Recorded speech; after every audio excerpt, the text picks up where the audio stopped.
Best friends Troy Driscoll and Josh Long are only minutes into a fishing trip when a violent riptide drags them out to sea. It has no mercy. I mean, it's gonna kill you regardless if you like it or not. The boys spend 6 days battling for their lives. And without food or water, they're pushed to the limits of survival. I just simply asked Josh to kill me. I didn't want to be there no more. We don't want to die yet. We're too young to die.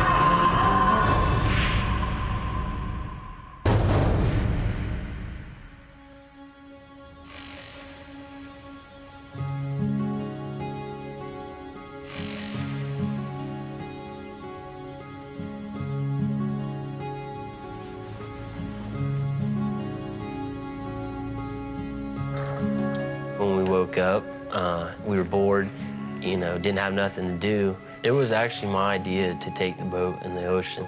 We can paddle it, I'm sure. What can go wrong? Josh, What? let's take the boat out today. In the river? Screw the river, man. Let's do the ocean. Shark fishing. Troy, shark fishing. Troy was just, like a younger brother to me. He stayed probably the whole summer at my house. Come on, man, be great. Get your new pole, get in the boat on the sea, catch a shark, you're set. The best thing about Josh is he'll always be your friend. Once he commits as your friend, he's gonna have your back. He'll never leave you. Let's go fishing. What's the matter with you? Well, here she is. My baby. First time I saw the boat, I laughed because I was expecting, something a lot nicer. It's a project, it floats. She's looking good. Troy, do you want to go fishing or what? Yes, I do.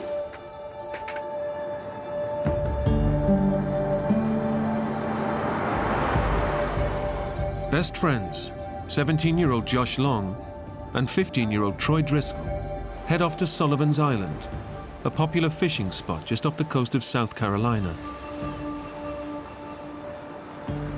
The weather was great.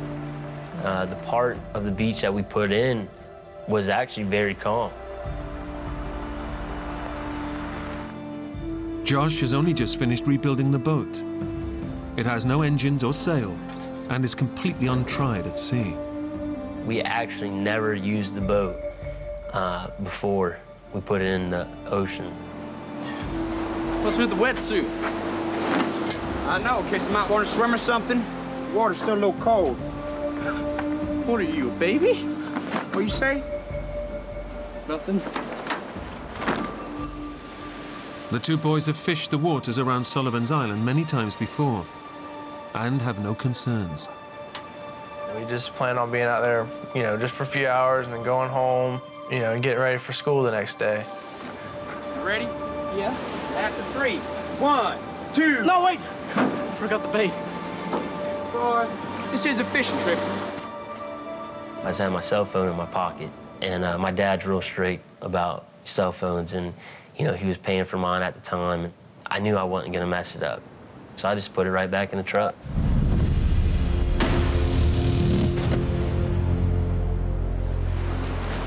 You ready? Yeah. 1, 2, 3, pull!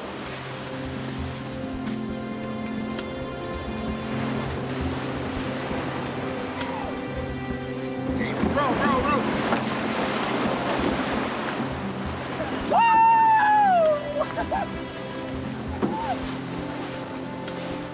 We kind of got an idea of, hey, let's go paddle between those sandbars over there.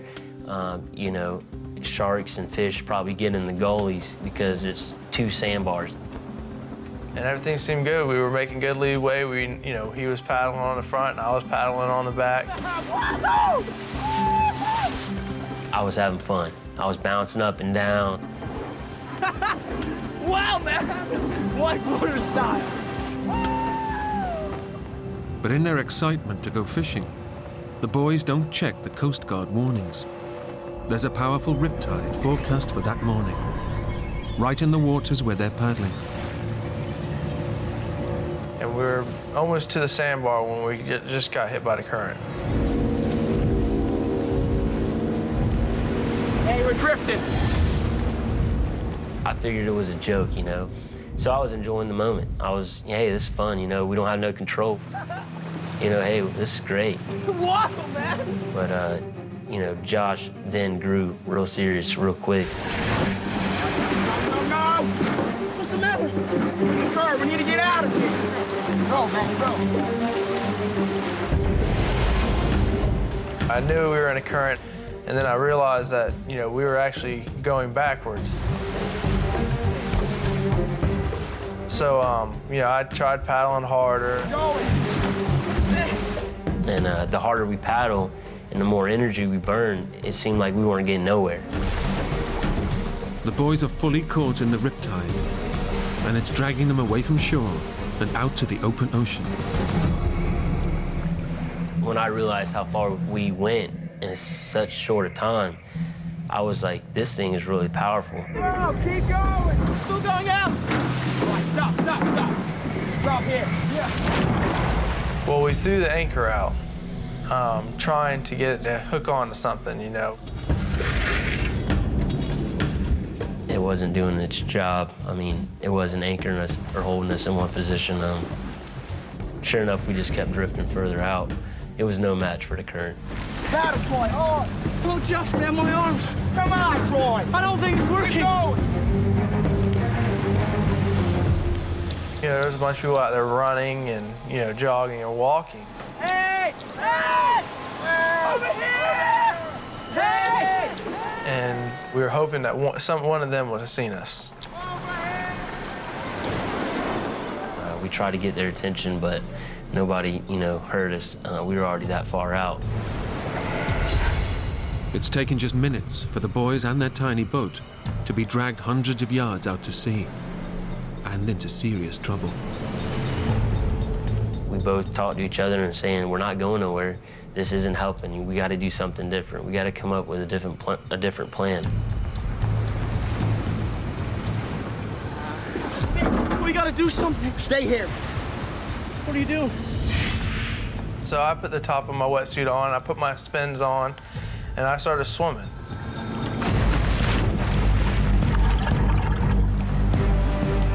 Josh's plan is to swim to the sandbar with the anchor rope and then pull the boat to safety.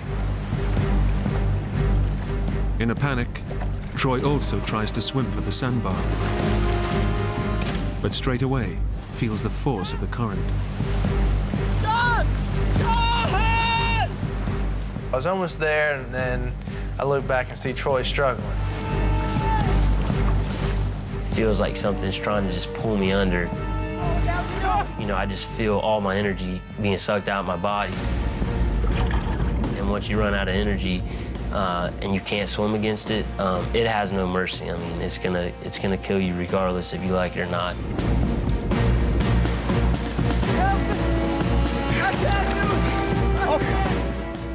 I just told Josh I can't do it.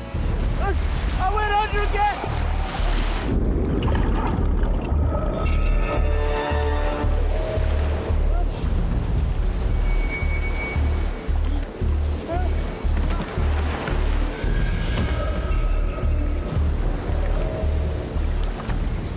We were being pulled out to sea at a very fast pace, and couldn't do anything about it. Just 20 minutes after setting off on an innocent fishing trip, the two schoolboys' day out is going badly wrong as they're dragged out into the Atlantic Ocean. Alone in a tiny boat, they have no water, food, or mobile phones. And their ordeal has only just begun. John, get him! kill me.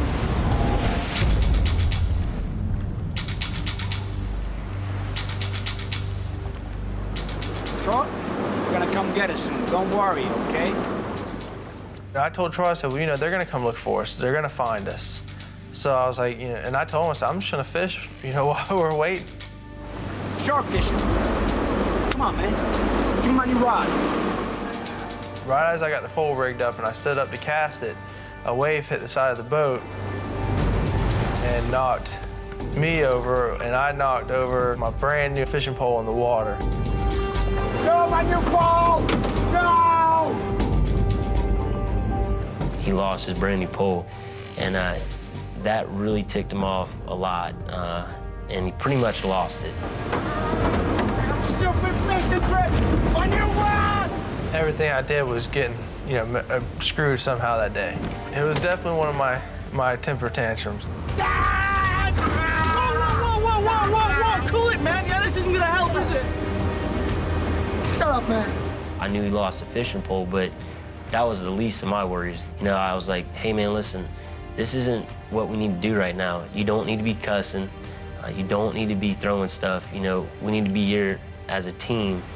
We came in it together, and we were gonna go out together.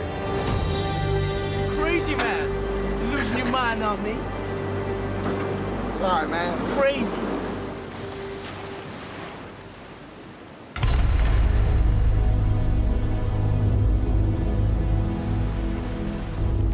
As dusk falls, and with no sign of rescue, the boys begin to take stock of their situation.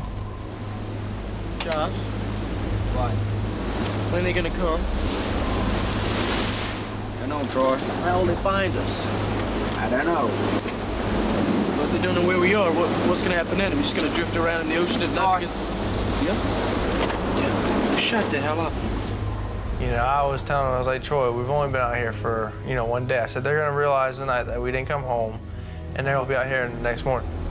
Okay? Okay. I knew it wasn't good, We don't see land, we don't have a cell phone, and we don't have food or water, but it's the first, couple hours into the trip, so somebody's gonna realize, okay, the boys are not home, something's not right, and we need to go look for them. They're coming. I know they're coming.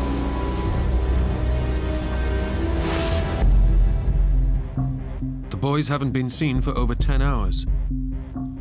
And back on shore, Josh's father calls for help. Hello, is that the Coast Guard station? I want to report my son and his best friend missing. They were saying, where did the boys put in at? That was their first question. They want to know where, what the description of the boys, and where they would have put the boat in. We have no idea where they went. No, they didn't say a thing. Yeah. The Coast Guard can't mount a search until they know exactly where the boat was launched from. Okay, thanks. So Josh's father now begins his own search to find where the boys might have entered the water.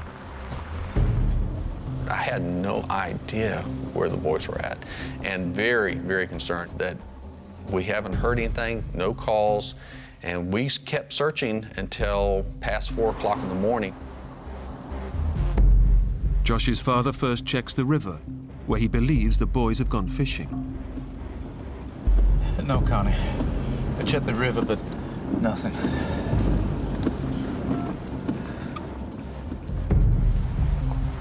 Finding nothing there, he also checks the ocean shore, close to Sullivan's Island. I went out on the beach. I walked until I stopped probably about 100 yards from where the trailer was. But his car was black. So I drove right past it, didn't see the car. With no sighting of where the boys have launched, no search is mounted that night.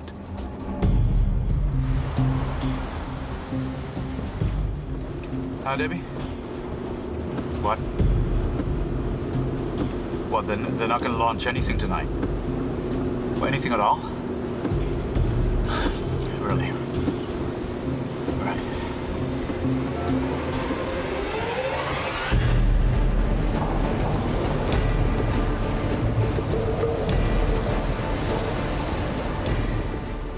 Out on the ocean, the two boys are still drifting in their tiny boat.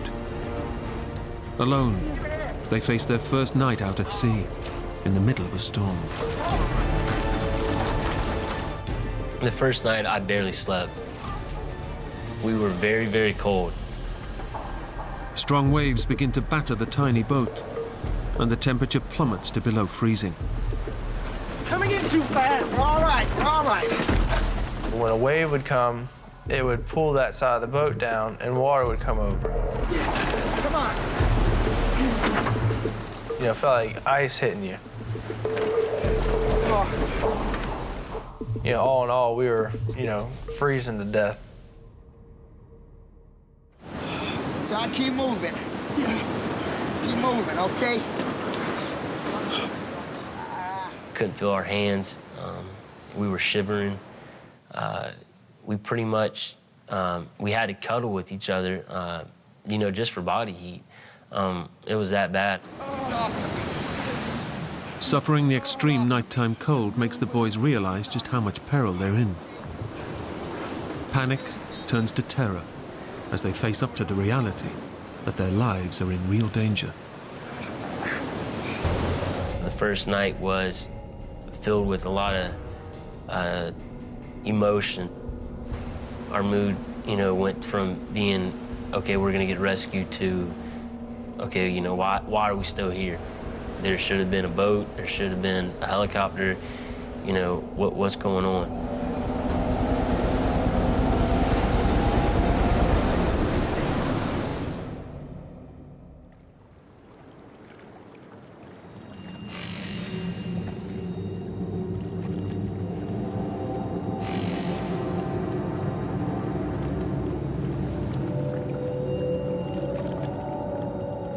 You know, when we looked out that morning, there was nothing. We realized that we were, you know, so far off that we were gonna, you know, the land was now out of the option. I did a 360 as I twisted around. I saw nothing but waves and ocean, and there's nowhere to go.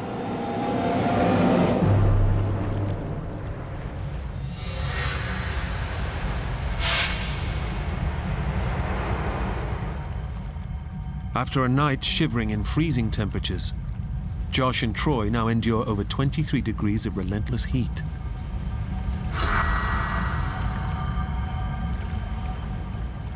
We had no shade. Anybody who knows, you know, who's been in salt water and their clothes dry after being wet, it's really crusty, salty. It was wear and tear on our skin.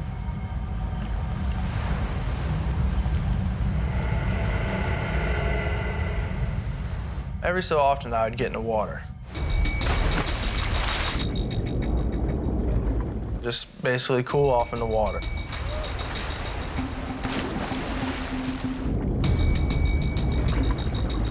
You know, we swim around. It got our mind off of the situation. So cool! Oh, yeah. But the boys are swimming in waters notorious for sharks.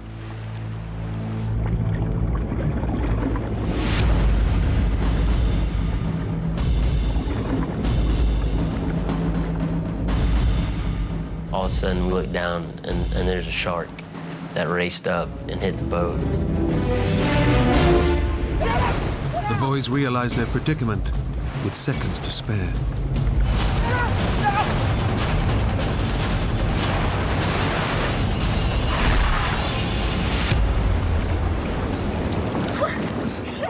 And we looked down, and the water was so clear, there was a shark.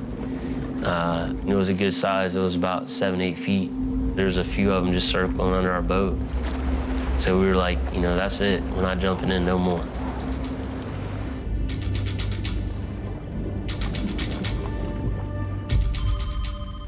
Back on shore, Josh's father receives dramatic news from the Coast Guard. Hello? Hi. We got a call, I believe it was around 10:30, telling me they had found Joshua's car. Well, where was it? Sullivan's Island, but... And then my heart immediately dropped. I knew they were on the ocean, my worst fear. Right, yeah, I'll meet you there. Okay. The Coast Guard has been searching for the boys' truck and has found it right on the ocean's edge. Drove right past. We need the key, sir. Sure, sir. They opened up the glove box. They found both their cell phones and their wallets. Knowing where the boys entered the water, the Coast Guard is now able to mount a full-scale search. A church down the street had opened their doors, and they allowed us to come into their recreation center, and we pretty much started to congregate there. The press started to show up. All of their friends started to show up. People from around the community. I mean, it was literally hundreds of people started to show up at this church. Now, we have people on land. We have boats in the water. How do you know they're actually in this area? Sir, let me show you. Okay, what we've done is we've taken our computer models and we calculate that the boat could not have gone any further than here. I was concerned, but I was very confident that that day we would find them. That, you know, with all this effort, with all these planes, with all the helos out there, that we were going to find these boys that day. I just almost had no doubt that they were going to be found that day.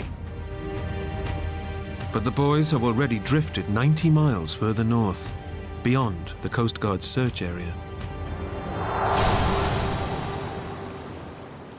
Out at sea, Josh and Troy are battling the elements. They've drunk no water for over 24 hours. So thirsty. And are experiencing severe dehydration. Their bodies have lost over 3 pints of fluid, causing muscle cramps, headaches, and extreme disorientation. They're desperate for something to drink. Very hot. I mean, it's pretty much no clouds in the sky. As the day progressed on and it got hotter, the water was very clear. Our mouths became drier and we were just thirsty. So it was almost tempting to drink.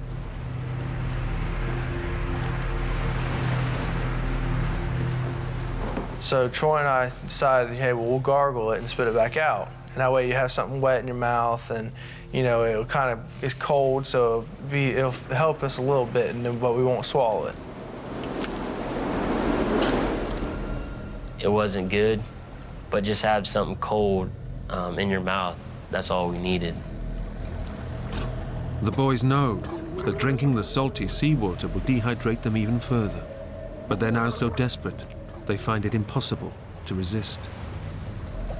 It was horrible. I mean, it's a bad day when you know that's the only thing you have to drink. But what you're drinking's killing you and hurting you.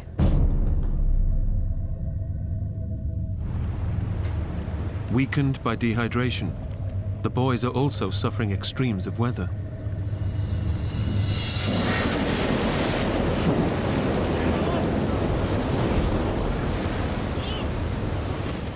Nighttime brings another severe drop in temperature. And with no protection against the biting cold, the boys have only each other's body heat to keep themselves warm. We got to stay up. We got to keep ourselves dry. Let's cuddle. Let's talk to each other. Let's communicate. Let's make sure we're okay. Stay with me.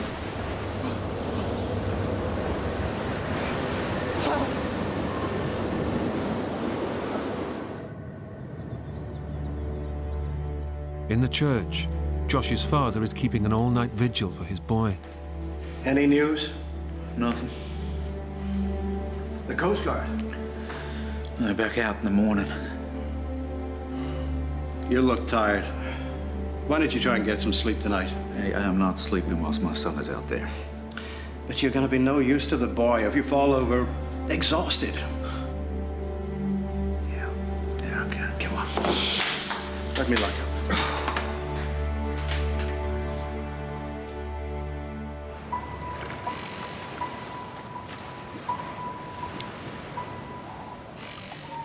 The boys wake on their third morning with a sense of despair. Then, on the horizon, a ray of hope finally appears. Hey! Hey! Help! Help us! Please! Please help us! It looked like a matchbox boat, you know, so little. Hey! Help us! A fishing boat is passing, just 100 yards away. The end of their ordeal is now surely only moments away. We yelled at the top of our lungs, tried to get somebody to see us, you know. Please help us! But it was like a needle in a haystack. We were so small. Help us, please! They just turned and kept on going. Please help us! Come on! Come on! Why don't they see us? It was good to see something else, but you know, they didn't stop. So you know, we lost a lot of hope. The boys begin to realize how unlikely it is that they will be spotted in the vast ocean. We knew that there was no way they're going to find us because the ocean's so big. And if they hadn't found us yet, they weren't going to find us. And how helpless their situation now is. You're in the hands of the ocean, and you can't do anything about it. It's either you're gonna suck it up, and you're gonna try to survive and hang in there, or you're gonna give up and you're gonna die. Morning. Josh's father, Eddie, begins yet another day's search for the boys, determined to remain optimistic. Okay, people, now, I know that we're all tired, but this is the day. We are gonna find them today. We're not gonna give up, because they are out there. Every day when I would get up on Monday or Tuesday or Wednesday, I would just think, today's the day we're gonna find the boys.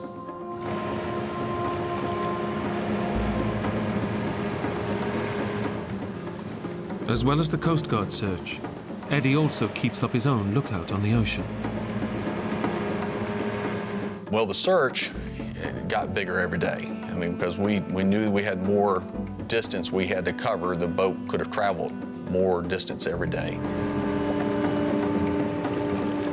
Despite a massive Coast Guard and community search, there's still no sign of the two boys.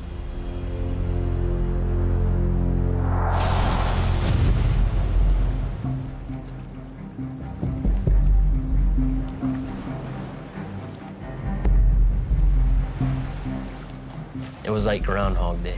Every day was the same day. You know, you wake up, there's water. There's nothing else but water.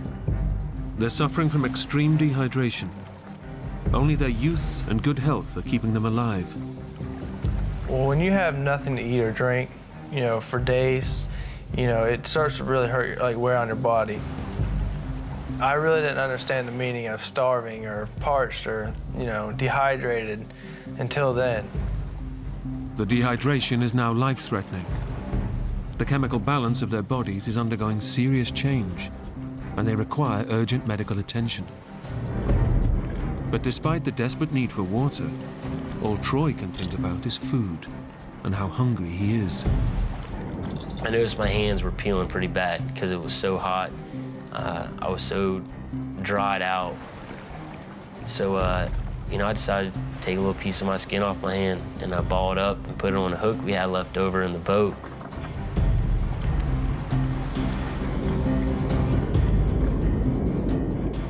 And, you know, I kept doing it and the little fish every time won.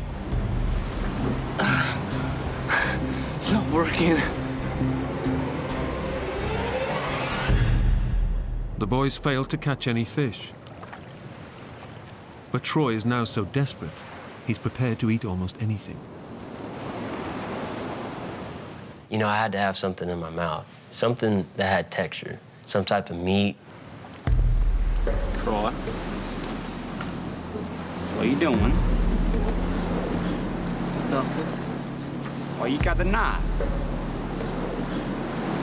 I'm gonna do it, Josh. I just need something to eat. What? Don't be sick.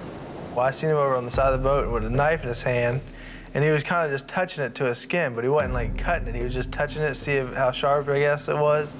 What the hell are you doing? What's the matter with you? Will you do it? What? Do it, Shut please. up, man. So I asked Josh, you know, can you please cut my finger off, you know? With me looking away, just go down on it as hard as you can. Please, Shut up. Please do You it. ask me that again and I will knock you out. Do you understand? You crazy? Cut your own finger off? What's the matter with you, Troy?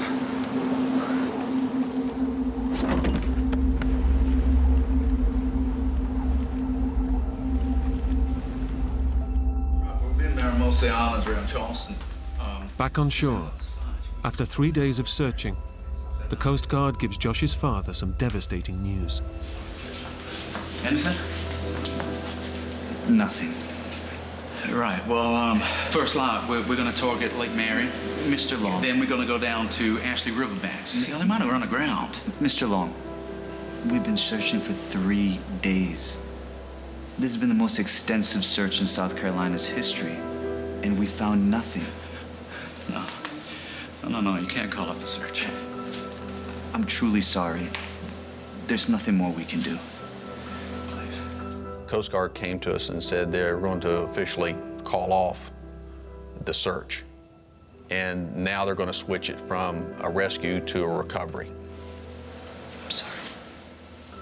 Starting first thing in the morning, they were going to just start combing the beaches looking for the bodies. I just totally couldn't believe that they're going to stop searching for the boys. It melted my heart to know my little boy was possibly gone. Knowing the Coast Guard has now called off the search, Eddie is left with little more than his faith. How are you, Edward? They're still out there. I just know that they're still out there. Throughout the whole thing, I just had to rely on prayer. I just realized that this was going to be, in God's hands to bring these boys through.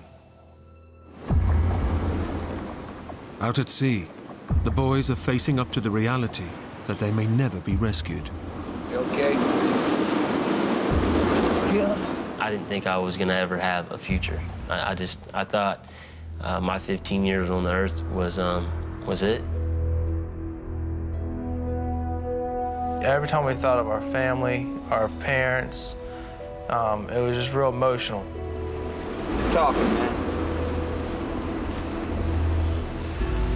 We both, looked at each other, and we were very, very sad, very nervous, very scared. We were both trying to doze off, and I fell asleep, and he was already asleep. And next thing I wake up to a sound of an engine.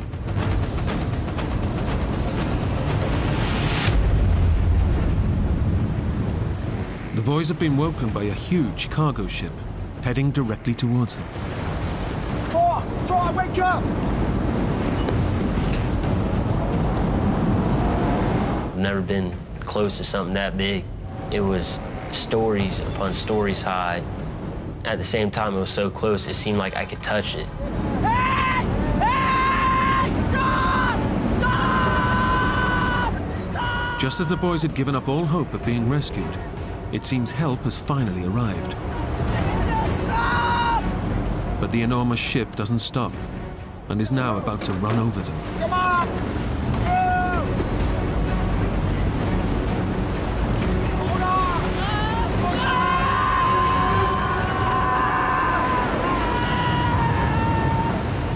Incredibly, the swell of the ship pushes the boys just out of its path and saves them from almost certain death. Come back! Come back!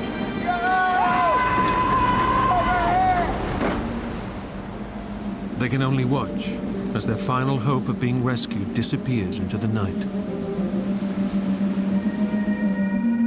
If they're not going to rescue us, we're only feet away from them. They're definitely not going to rescue us when we're, a couple hundred or 1,000 feet away. It just wasn't going to happen. We were simply a needle in a haystack.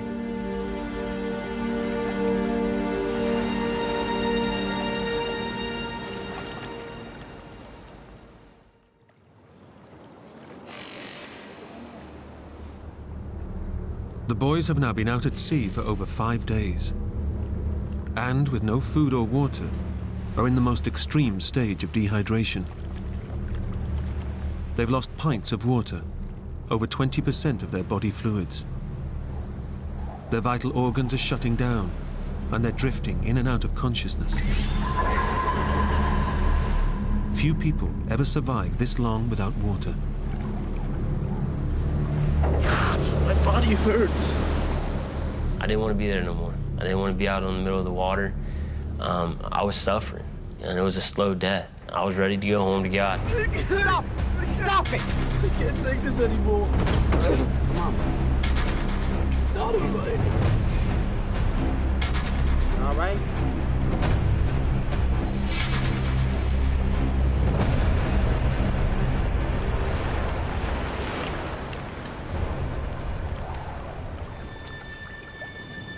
Even though Josh tries to stay strong for his younger friend, he's also battling his own demons.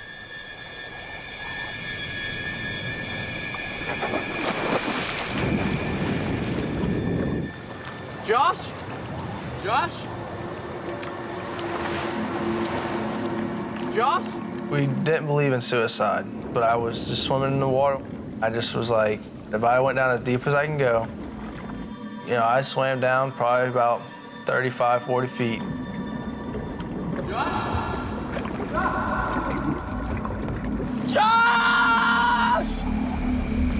Josh! If a shark grabs me, don't try to save me. I was like, just let him eat me. I'm not gonna put up a fight. And then I thought, you know, what I might lose, you know, what I'm missing out as far as growing up and how my family's gonna move on without me. All those emotions run through your head. Josh! Josh!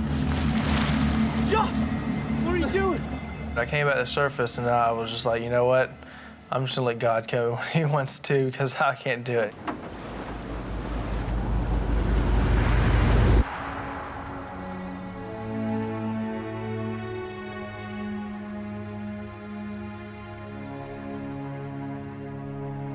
I would go back and forth the whole time to hang on to hope, but also realizing that they might be gone.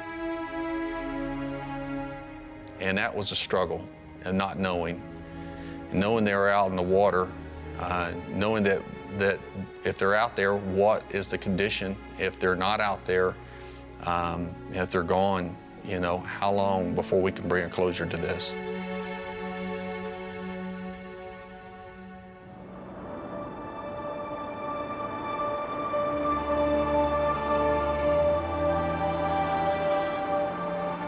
Every night when I would come home and drive down the street, someone in my neighborhood lined the entire street with bags with candles in them.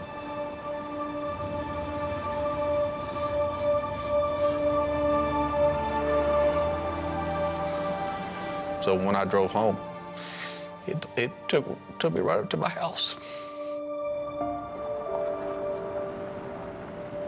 The bags and the candles were out every single night. I was going to have to get ready for what I thought would be the memorial service once the bodies were found.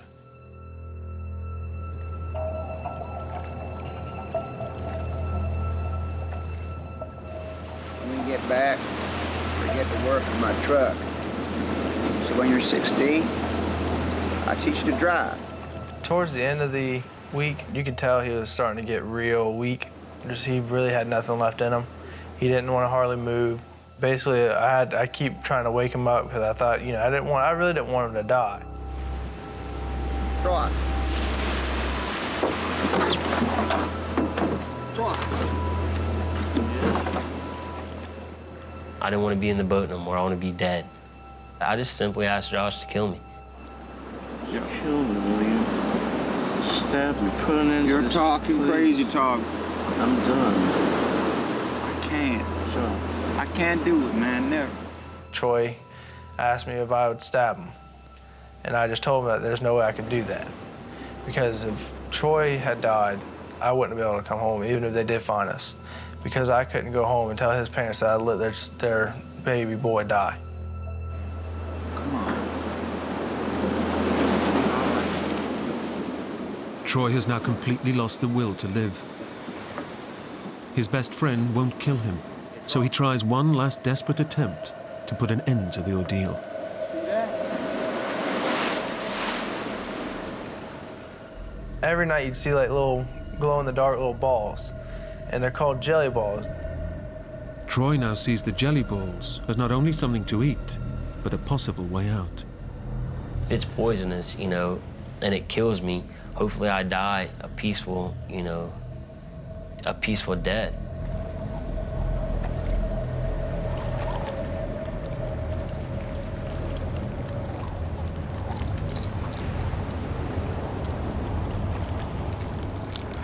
I wasn't just gonna eat a little bit and get real sick and suffer even more. I was gonna eat a lot, and if they were poisonous, you know, I was gonna go out on the first hit.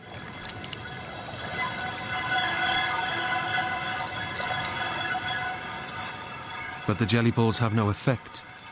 And now the boys can do nothing but await a slow, agonizing death. We pretty much realized that we were just waiting on to die. We didn't know how much longer we'd be alive.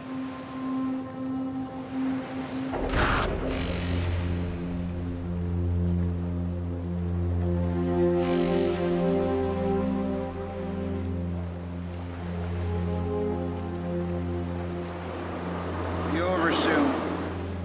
Of course, we both cried, saying, we don't want to die yet. We're too young to die.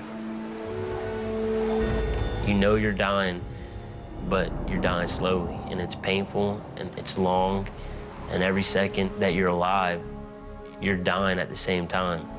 I knew I didn't have much longer.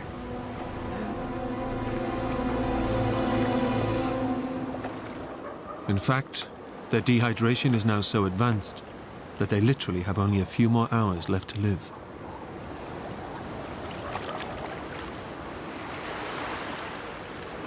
You should write something down.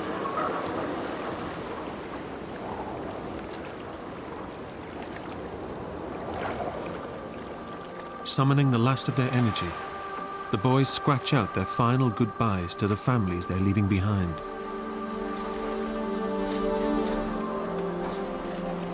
We loved them and we're sorry, and I thanked everybody for their support. And basically just said that I'm sorry for what happened.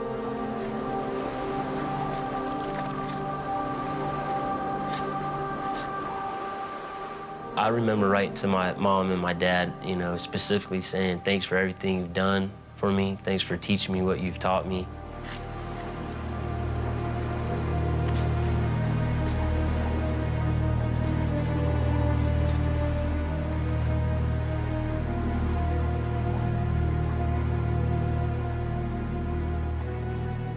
The two schoolboys are staring into the abyss. They'd given up on life and can do no more than await death's final call. Josh, I hear something. Well, as me and Josh laid in the boat, I heard the roar of a boat again. It's getting louder. Looks like it is you. It's getting closer.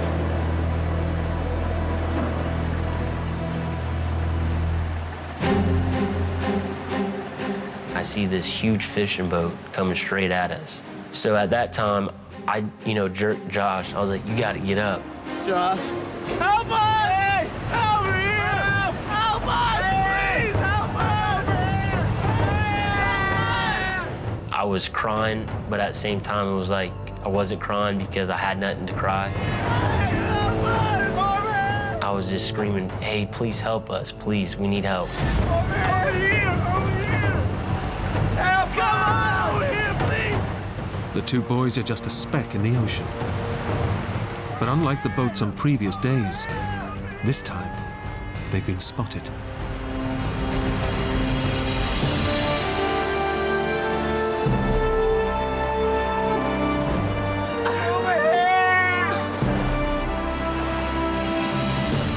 So basically, we knew they saw us. We kind of just started, basically just gave each other a huge hug, and we're like, this is a miracle, I can't believe we're actually getting saved.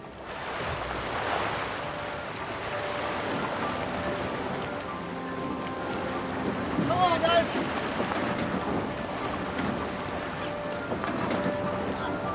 One at a time, one at a time. Come on.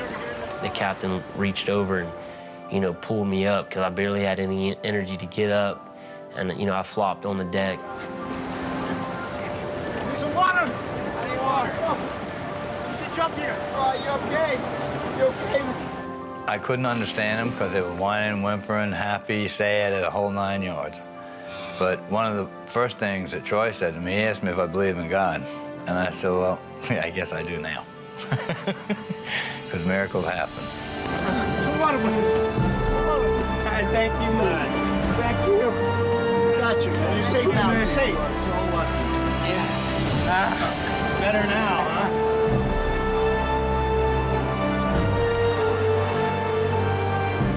Catch me through to the Coast Guard.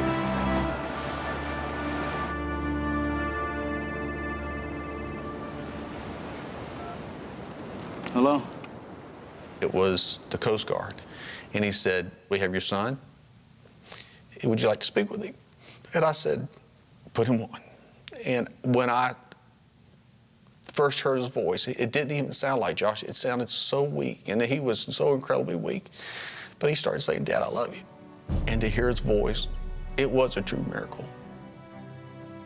There's no doubt in my mind that it was a true miracle. Doctors believed that the two boys were within hours of death when they were rescued.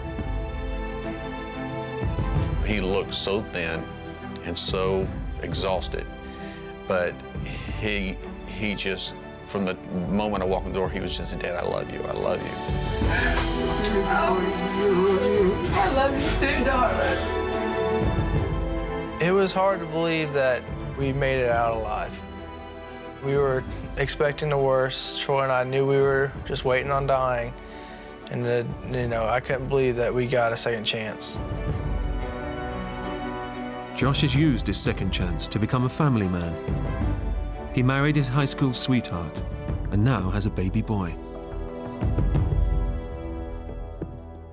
Troy has gone on to fulfill his lifetime ambition to become a firefighter. I have a lot of faith in my own self now. If I ever face anything that, you know, might be difficult, then I'm not going to give up.